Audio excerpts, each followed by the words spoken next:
Hey everyone, welcome to CLAT point. चलिए शुरुआत करते हैं आज के द हिंदू न्यूज डिस्कशन की, जो कि क्लैट, DULLB, एलेट, NLSAT, इसके अलावा अदर लॉ एंट्रेंस टेस्ट जो आप 2022 में देने वाले हैं, 2023 में देने वाले हैं, उनके लिए इंपॉर्टेंट हो सकता है।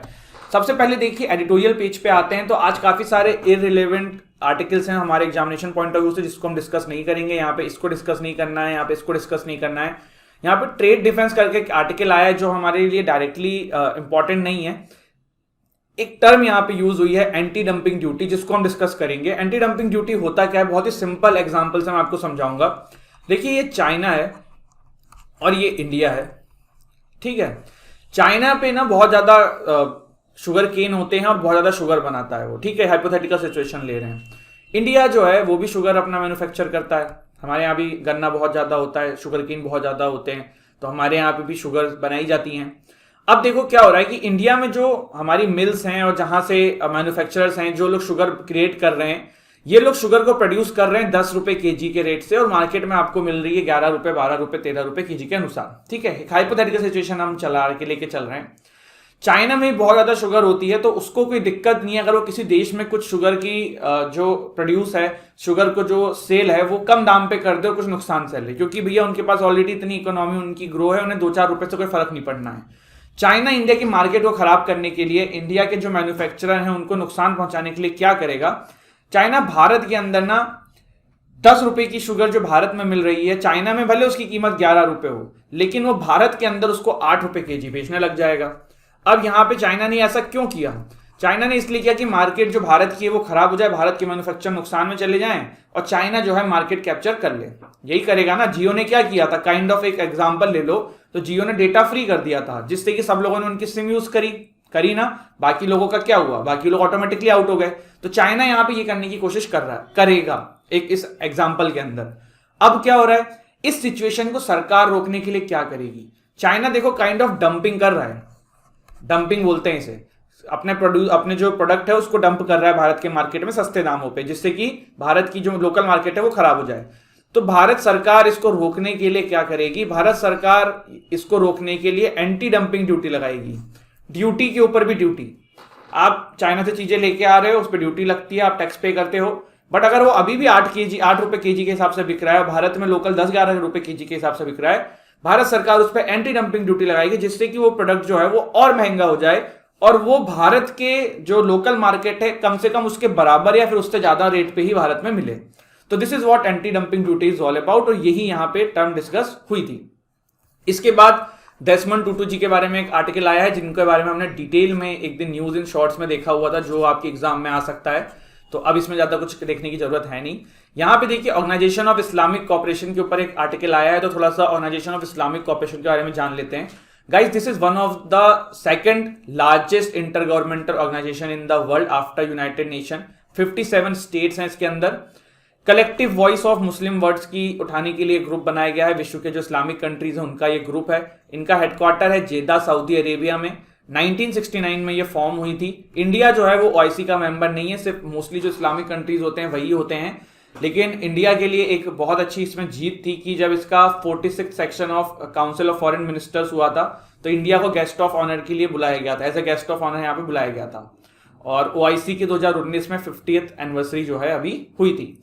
OIC में पाकिस्तान का भी काफी दबदबा रहता है, इसीलिए भारत को ये जो 46 सेशन जो हुआ था काउंसिल ऑफ फॉरेन मिनिस्टर का, जब इसमें as a guest of honour की तरह बुलाया गया था, तो ये भारत की एक बहुत बड़ी जीत थी, क्योंकि पाकिस्तान कभी नहीं चाहता है कि भारत जो है वो OIC के आसपास भी आए। तो this was the editorial page जो आज हमने देखने थे। चलिए फिर आगे बढ़ें। उससे पहले अगर आप लोग इनमें से किसी भी एग्जाम की तैयारी कर रहे हैं, जैसे कि CLAT UG, CLAT PG, DULLB, NLSAT, आप हमारे कोर्सेज एंड मॉक्स में इनरोल कर सकते हैं। आपको करना क्या है, डिस्क्रिप्शन से हमारी ऐप डाउनलोड करनी है, वहां पे स्टोर सेक्शन में जाके आप ये कोर्सेज के बारे में जानकारी ले सकते हैं, या फिर आप हमारी वेबसाइट को विजिट कर सकते हैं www.clatpoint.com। ज्यादा जानकारी के लिए आप कॉल भी कर सकते हैं 7011249333 पे। आगे बढ़ते हैं गाइज और शुरुआत करते हैं आज की जो न्यूज है उनके बारे में।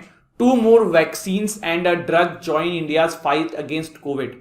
तो यहां पे देखिए हमारे देश में कोर्बेवैक्स एंड कोवोवैक्स, ये 2 वैक्सीन्स को और इंट्रोड्यूस किया गया है, जिससे कि भारत के अंदर जो कोविड-19 का अभी केसेस राइज हो रहे हैं उसको थोड़ा सा खात्मा किया जा सके। भारत में जो 3 वैक्सीन ऑलरेडी यूज हो रही हैं वो हैं Covishield, Covaxin and Sputnik V. और अभी यहाँ पे देखिए कोर्बावैक्स जो है ये डेवलप करी गई है biological E bear college of medicine in Houston US, और यूएस की एक कंपनी है डायनावैक्स टेक्नोलॉजीज के द्वारा मिलके। वहीं पे कोवोवैक्स जो है ये प्रोड्यूस करी गई है सीरम इंस्टीट्यूट ऑफ इंडिया के द्वारा, जिसको लाइसेंस लिया गया है सीरम इंस्टीट्यूट ऑफ इंडिया के द्वारा from Novavax, A US based biotechnology company. ठीक है, तो ये दोनों कंपनीज के थ्रू इसको बनाया जा रहा है और यहाँ पे इसको आप कह सकते हो इमरजेंसी यूज ऑथराइजेशन के थ्रू इसको वैक्सीन को बनने का भारत में अलाउ कर दिया गया है। बाकी देखते हैं फ्यूचर में क्या होता है। इसके बाद देखिए एक न्यूज आई थी, audit irregularities led to FCRA denial says official.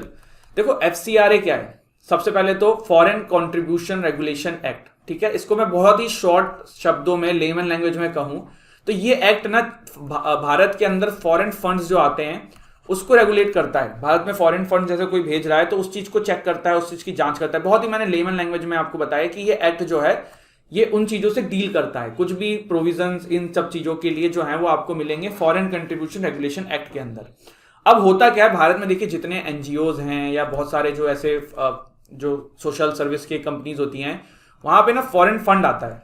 अभी आपने सोनू सूद के केस में भी सुना था कि उनकी ट्रस्ट में भी भैया फॉरेन फंड आ रहा है, जो एक इलीगल चीज मानी जाती है। लोग ब्लैक मनी को वाइट करने के लिए ऐसा करते हैं कि भैया अपने पैसों को भेज दिया कहीं कहीं और फिर वहां से चांस चेंज करा के ऐसे करा लिया। तो ये जो कॉन्सेप्ट है ना ये है। इसके अलावा फॉरेन फंड्स बहुत ज्यादा मात्रा में भी अलग अलग जगहों पे पहुंचता है।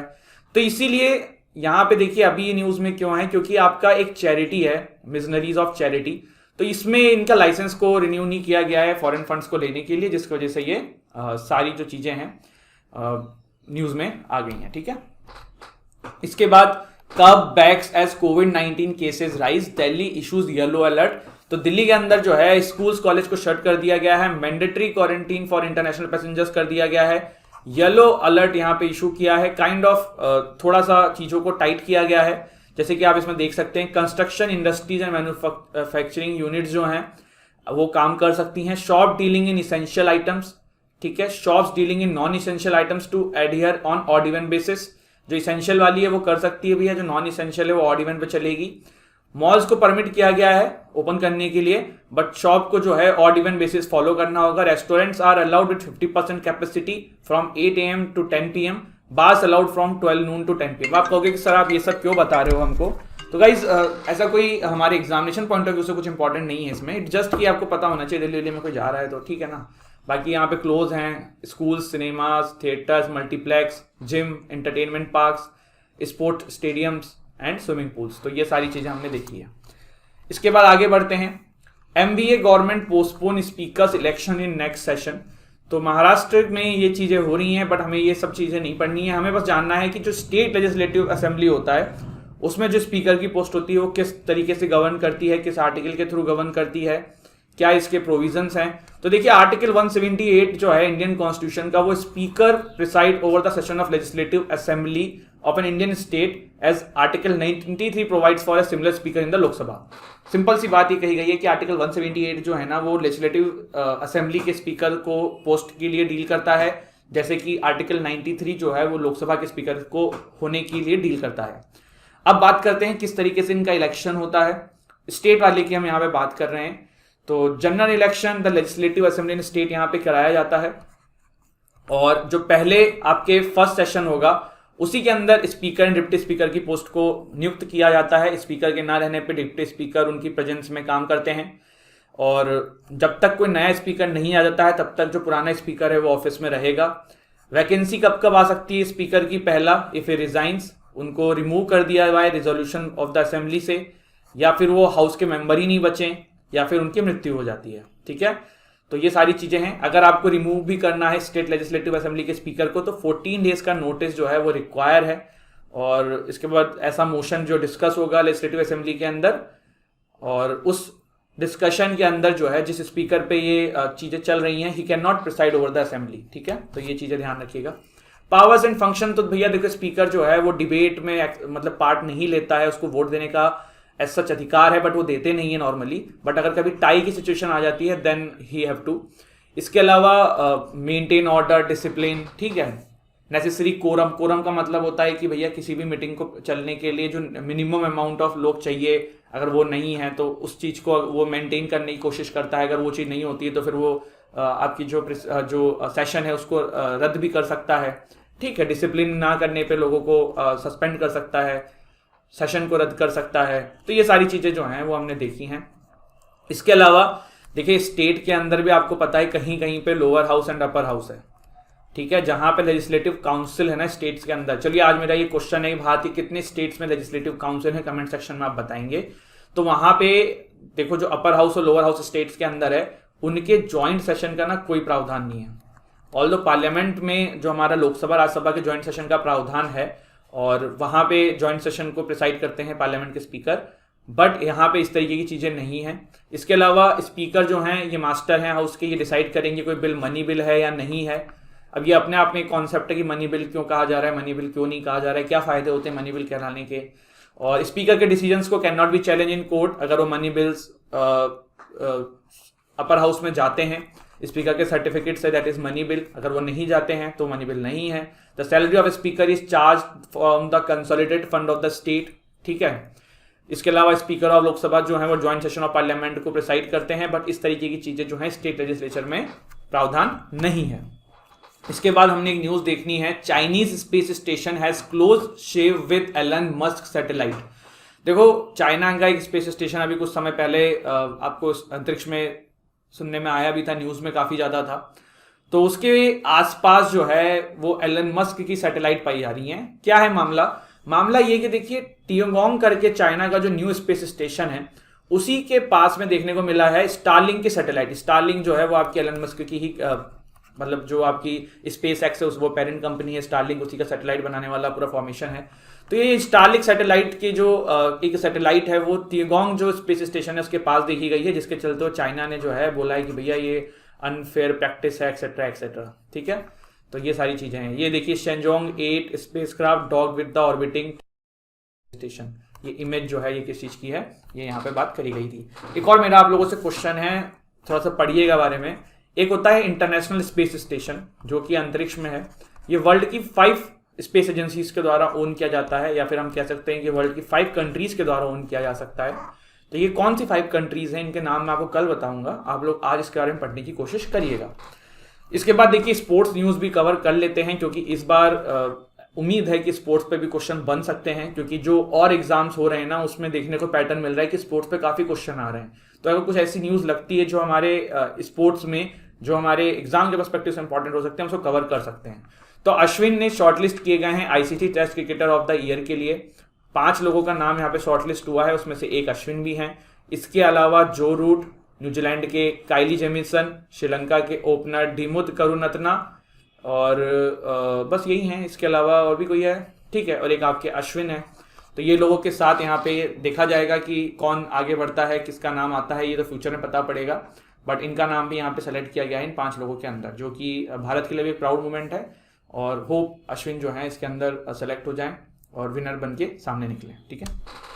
तो दिस इज इट गाइज, ये था हमारा आज का सेशन। आज हमने क्या क्या देखा, हमने पहले अश्विन जो है इनका नाम शॉर्टलिस्ट किया गया है, चाइनीज स्पेस स्टेशन के बगल में एलन मस्क की सैटेलाइट थी, ये वाला न्यूज़ देखा, लेजिस्लेटिव असेंबली के जो स्पीकर होते हैं इनकी पावर देखी, इनकी पोजीशन देखी, प्रोविजंस देखे, येलो अलर्ट दिल्ली में लगा दिया गया है, FCRA नॉर्म्स क्या होते हैं थोड़ा सा बेसिक आइडिया लिया। अब ये न्यूज़ में क्यों है, हमने ये देखा कि जो missionaries of charity has not requested to review, ये सारी चीज़ें हमने देखी। फिर देखा 2 more vaccines under drug joins India's fight against Covid. फिर हमने देखा कि एडिटोरियल्स हमारे क्या क्या इंपॉर्टेंट थे, तो हमने एंटी डंपिंग ड्यूटी के बारे में थोड़ा सा पढ़ा, हमने OIC के बारे में पढ़ा, तो यही कुछ आर्टिकल्स थे। इसके अलावा जो डेस्मंड टूटू जी का ये आर्टिकल है हमने ऑलरेडी न्यूज़ इन शॉर्ट्स में कवर कर लिया है, इनके बारे में कवर कर लिया है, जो एग्जाम्स में पूछे जा सकते हैं क्वेश्चन वो कवर कर लिया है। लास्ट में अगर आप लोग CLAT UG, CLAT PG, DULLB, NLSAT की तैयारी कर रहे हैं, आप हमारे कोर्सेज में इनरोल कर सकते हैं। एंड क्लैट PG का जो 2022 का हमारा कोर्स है, जो कि अभी 4999 का है, क्लैट LLM की मैं यहाँ पे बात कर रहा हूँ, वो फ्रॉम 1 जनवरी 5999 का हो जाएगा। So if you are planning to enrol, this is the right time. Thank you so much guys, जय हिंद, जय भारत।